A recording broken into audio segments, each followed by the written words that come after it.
I feel like when you decide to put out into the world a drawing lesson called heavy metal portrait drawing, you have the need to explain yourself a little bit. So in this introduction, I want to tell you where this idea comes from, why I think it's important for drawing students of all levels to engage with it, and eventually what shape the course is going to take. The original inspiration for this course comes from several sources.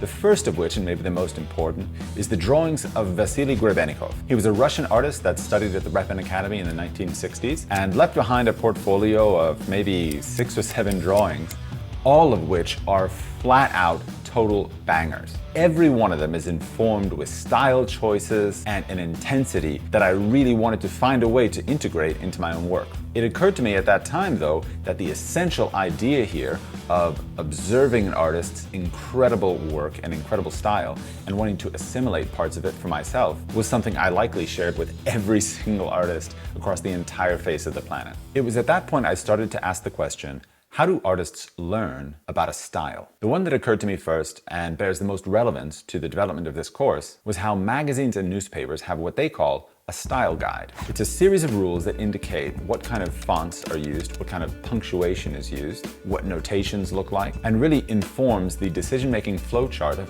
everything that goes into the layouts of those publications. Throughout this course, what I've endeavored to do is to research deeply into what Grebennikov's style guide might consist of by doing a master study of one of his most excellent portraits, to clarify and codify that style guide by doing a drawing of a sphere in the style of Grebennikov, and then finally taking all of the key points I extracted through those experiences and applying them to a drawing that I'll make from a source image of a living model. In this way, we're going to connect the dots in between what we can't know, which is what Grebennikov's models actually look like, and ultimately what we truly want to know, how to apply the brilliance of Grebennikov's style to the world that we see around us. With that, I want to say welcome to this course entitled Heavy Metal Portrait Drawing. By the way, if you're still sticking around for this intro and you haven't flashed forward to the first lesson in the series, I can tell you why it occurred to me to call it Heavy Metal Portrait Drawing to begin with.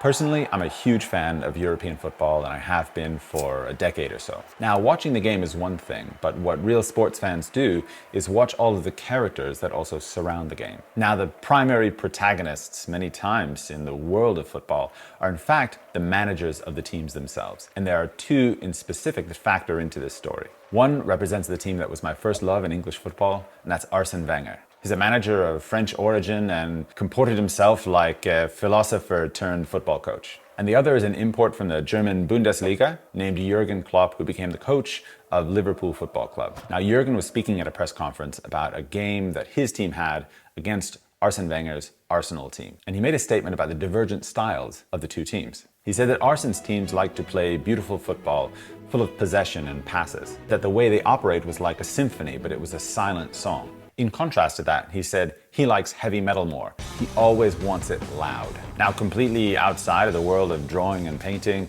this phrase always stuck with me because it was such a beautiful illustration of how 2 different philosophies contrast in the same space. But back to Grebennikov and the purpose for this course, when I observed the power and immediacy in his illustrations of the human form, it seemed to make my drawings by comparison look much more like Arsene Wenger's silent symphony, meaning that they were well ordered and adequate and, in a way, beautiful. But perhaps they lacked something that I desire very deeply, that heavy metal vibe.